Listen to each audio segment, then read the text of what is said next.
What's up, good people? What's going on? It's been a minute since I made a video on this page. Been a minute, been probably over 2 years now. So here I am again, smoking on me a nice cigar today, though. This is a leather roll cigar. I don't know if you can see that good, but this is a leather roll cigar made by Drew Estate, and it's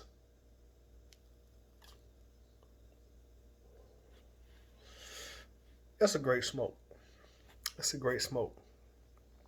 Got me a little drink. You know what I'm saying? I'm gonna talk for you.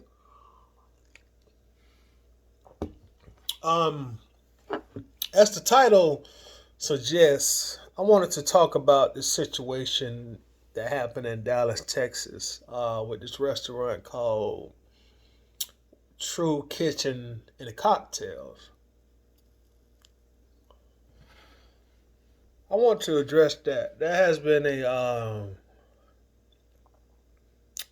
a very trending topic of conversation the last maybe 1 or 2 days. That conversation is pretty much everywhere on social media right now, with varying varying opinions, and I want to give mine.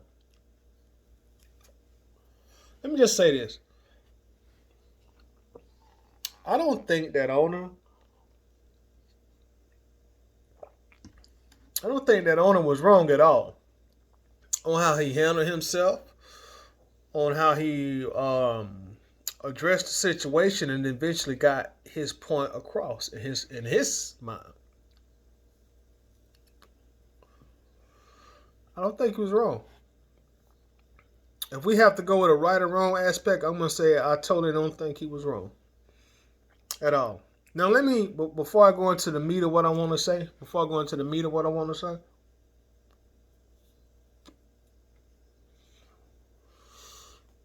let me just say this. I do I do think that to get the kind of vibe and ambience and environment of a upscale restaurant that he obviously wants his business to be, I think he needs to scale the music down some. I will say that. I will hold him accountable for that part of this situation, the music selection. Of course, he had a live DJ, so of course he's not the person that's playing the records.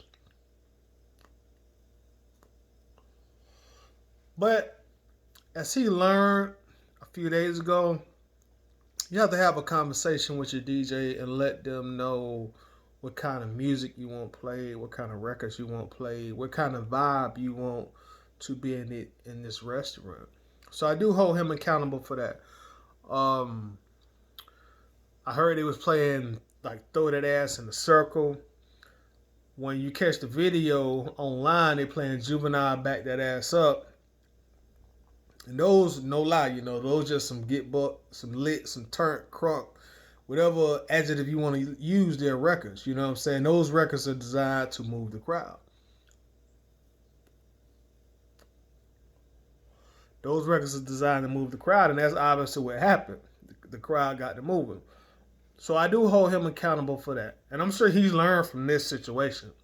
Had that conversation with your DJ. Hey, let's bring it down about 3 notches. You know what I'm saying? We still can play rap music. It still can be edgy, but we probably want to bring it down. We on 9 right now. Let's bring it down to 6. So I do hold him accountable for that. But but like I think Stephen A. Smith says, however, that still don't excuse what the customers in that restaurant was doing. That don't excuse it at all. You don't go to nobody's restaurant and put your feet on their furniture. Or even twerk for that matter. I should start there. You don't go to nobody's restaurant and twerk. Get on their furniture, get out their seat, That shit just ghetto. I'm gonna keep it real. I'm not gonna even try to sugarcoat this. That shit just ghetto.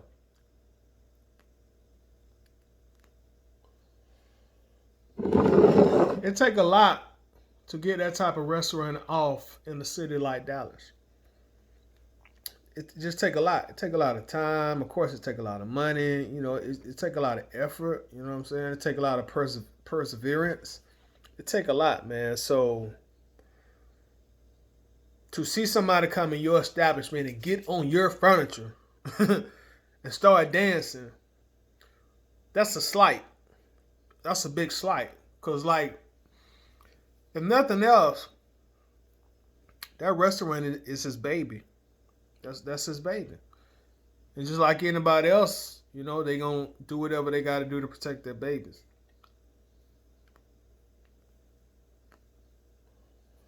So him talking the way he talked, could he have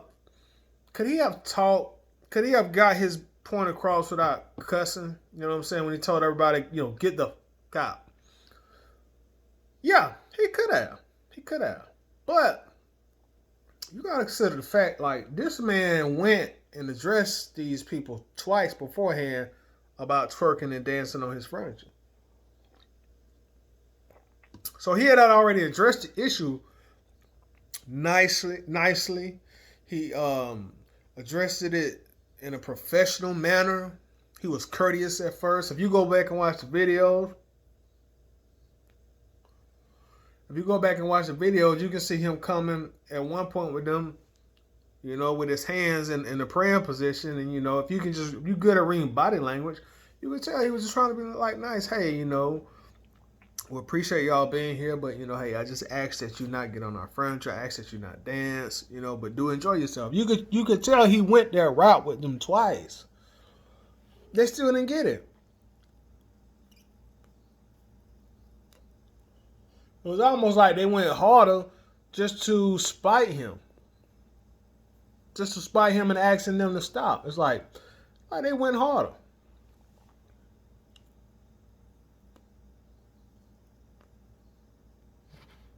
Then you had all these people at the tables, you know, chanting that shit on.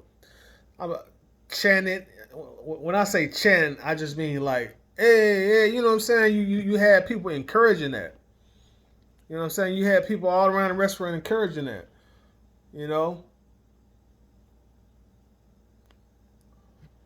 So he was like, enough is enough. I gotta go put my foot down. You know what I'm saying? And he gave people the option to leave. If you didn't like it, you could have got up, walked out, and left. You know what I'm saying? You could have left. But if I'm there, I ain't got no problem with it. He said or what he did. In fact, I'm glad he did. In fact, that gonna make me come back, because if I was in that restaurant and all that was going on and don't nobody come out and do nothing or say nothing, I'm not gonna come back, because I didn't come here for that. I could have went to the strip club to get all that. I came here to eat my meal in peace. You know what I'm saying? Not everybody who goes out to eat, they want to eat in the presence of a club environment with a lot of noise, a lot of commotion, people standing on furniture, dancing. Everybody don't want to go out to that.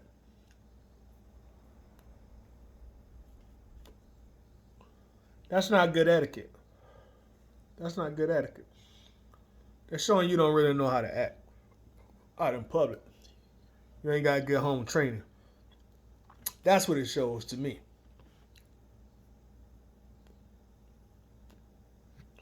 Now, if you're in this place or an establishment that is okay with that, oh yeah, go do your thing. Do your thing. You know what I'm saying? Do your thing, because that's what they catering to.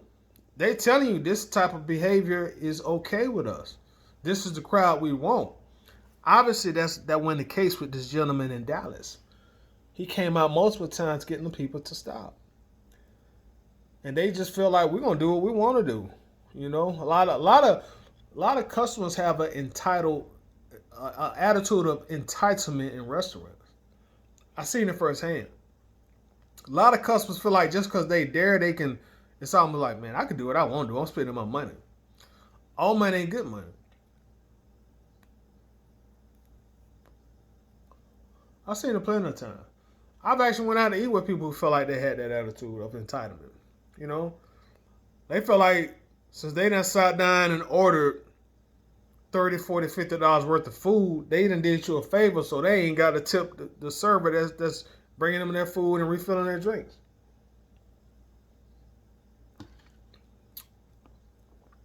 I've seen it. You know, it's like people who ain't used to going out places. But ultimately, I stand with that owner, man. I stand with the owner. You know what I'm saying? I stand with the owner. Sometimes you got to talk to people on their level so they can understand where you're coming from. They didn't understand him being nice and respectful to them to asking him to stop. Nor did all the people who was cheering all that shit on. So he had to come down to that level to get his point across. And you notice, did anybody notice why he was doing that talking? Because he talked for a significant amount of time. It ain't like he just said 2, 3, 4 sentences to stop talking. He talked for a significant amount of time. Did you notice that nobody got up and left as he was talking? He was getting his point across.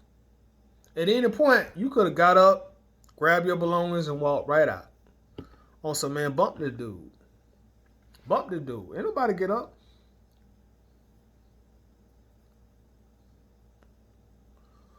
Because I'm sure plenty of the customers there who came there to eat and relax, you know what I'm saying, and enjoy their meal felt the same way. They felt the same way.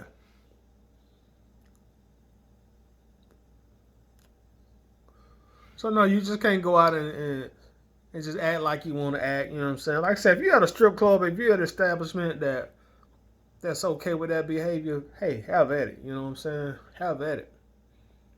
But every place ain't like that, man. You know what I'm saying? You go in people's shit, respect that shit. You know what I'm saying?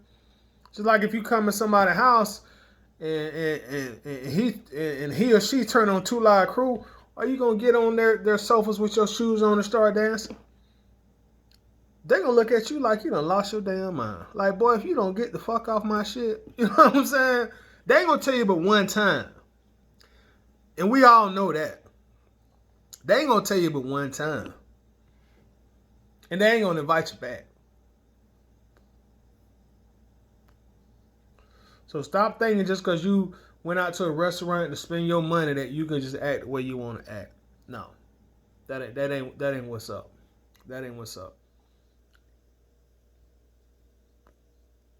It's already hard enough for upscale sit-down black restaurants in America that when we get somebody who's trying to do things the right way, you know what I'm saying, we need to be respectful of that. You know what I'm saying?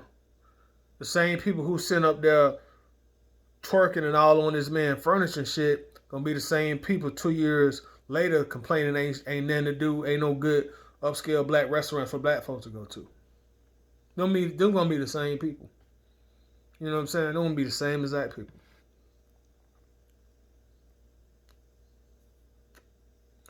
It's not easy being black running an upscale restaurant. It ain't. Look at T.I., for example. He tried it in one of the blackest cities in America to have an upscale restaurant in Atlanta. It didn't work for him. It closed down within months. So with somebody with all that popularity, all that power and all those resources, he couldn't even do it, make it work in Atlanta. Just imagine how hard it is for everybody else who's not a celebrity like T.I. is. It's not easy, man. You know, so you gotta respect people. You gotta respect people who have came and opened up an establishment that caters to us. We gotta show them their proper respect. You know, don't go places acting an ass all the time.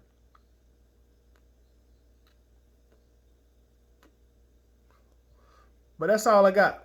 This video about 15 minutes long already, so that's all I got. Y'all leave me some feedback in the comments. Let me know how you feel. Let me know if you agree with me. Let me know if you're full of shit. You know what I'm saying? Let me know if you feel